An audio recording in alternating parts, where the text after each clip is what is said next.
And I wanted to go to India, but on sudden quit, there was no possibility. So I was just sitting on a bollard top by the quayside. I watched the sun go down over the sea. And suddenly I had this very weird feeling of a ghostly hand creeping up the back of my neck, and all my hairs stood up, and it was like a liquid brain was being filtered into my brain. Oh. And immediately my consciousness appeared to go out across the ocean, across the land, in every direction. And in seconds I found myself everywhere in the universe at the same time. And it was like I had the eyes of a fly with 1,000 lenses, and I could see and experience everything that was going on. And then I realized I was everything that was going on. And I thought, oh my God, this is what the priests blithely talk about God, having no notion whatsoever. And I realized that everything in the universe was only made of consciousness, and there wasn't anything else. And afterwards I discovered, 50 years later, quantum scientists were just discovering the same thing, that the universe was a great thought. And that's what coloured my whole existence from then on. It was like the morning of the universe waking up. My eyes were like diamonds. I could see the soul quality of every person that I came to. And I was on the path, not even knowing what the path was. And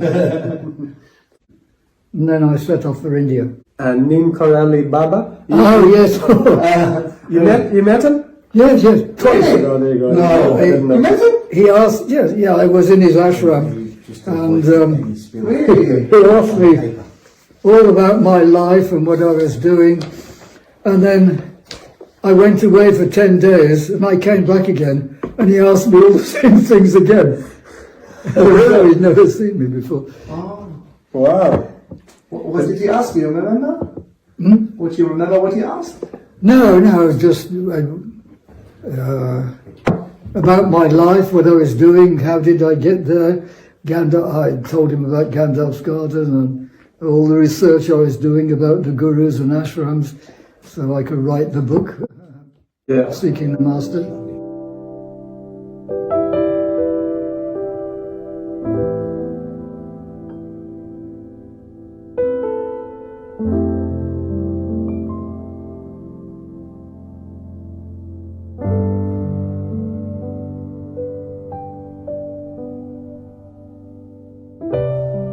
He would take LSD and have no effect on him whatsoever. Crazy. Wow. Carlos Castaneda. Yes, great stuff. But I didn't meet him. Did you explore that? Did you explore that a bit in your life? Or general sorcery? Or? No, not really, because I had cosmic consciousness occur to me when I was 23, that I had this global understanding of everything in the spiritual world, as it were. And Castaneda is fascinating, but it is not spiritual.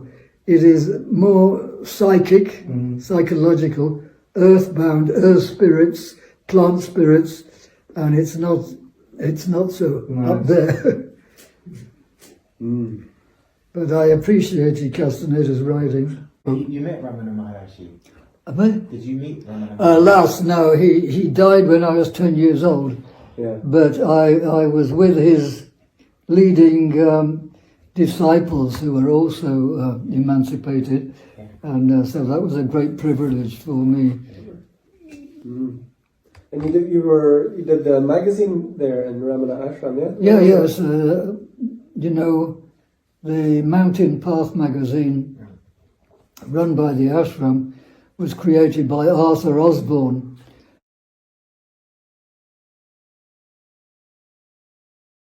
And after he died, his wife Lucy carried it on for several years.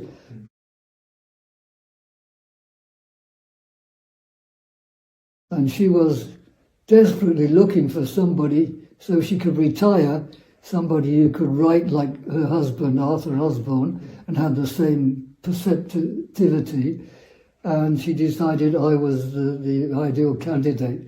So I wrote the editorials and lots of other things in the magazine. I had old Indian professors sending me stuff with atrocious English, and I cleaned it all up and rewrote the articles. And the professors were really chuffed because it looked like they were take credit. Really.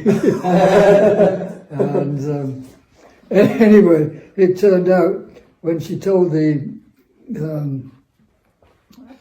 the director of the ashram, the president, that she had found somebody to take over the magazine, he was mightily annoyed, and he said, "If you stop the magazine, I'll cut off your electricity, and I don't want any more Europeans editing our magazine." I mean, he didn't have a magazine until a European Arthur Osborne created it. So then there was an argy-bargy, and Ganeshan, the son of the president, he wanted to work with me, and he was so pissed off with his father, he left the ashram and didn't come back for 2 weeks, didn't speak to him. Yeah. And so I thought, well, that's the way it is, I'm going to get back on the road. So off I went.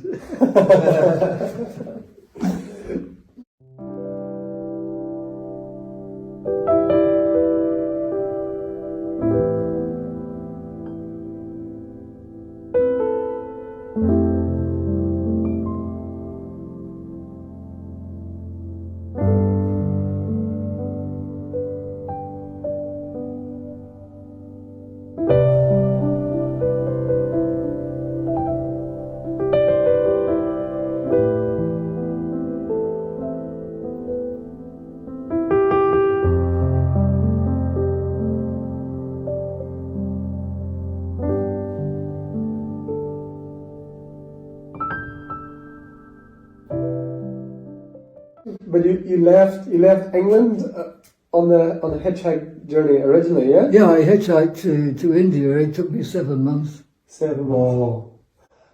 Which year was that, roughly? 71. That's very early, you know, before the whole... And did you know that you was like almost destined to meet Ramana Maharshi, or was that a journey in itself? To walk the path? No, I didn't. Well, actually, I met him interiorly, as you might say, Yeah. because I hitchhiked all the way down Africa from top to bottom, very dangerously, surviving many attacks on my life. And I was in Johannesburg and walking past a bookshop. And ever since my cosmic conscious experience that I had in Cyprus, I was looking for somebody who understood what happened to me and what it meant. And I saw this portrait in a shop window. And I said, he knows, he understands. My psychic awareness had opened like that. As I went in, I bought the book, and there you are. Everything was clear. Some of the gurus, that would not have been their intentions, I think. Yeah, some gurus are the pits. Yeah.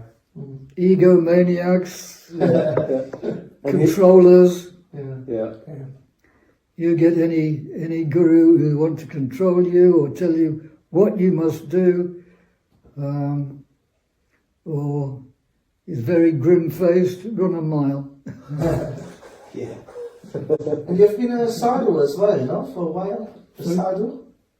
You were a wandering sadhu for a while? Yes, 3 years I was a wandering sadhu with a loincloth, turban and begging bowl. How was that experience? Was it like essential in your path?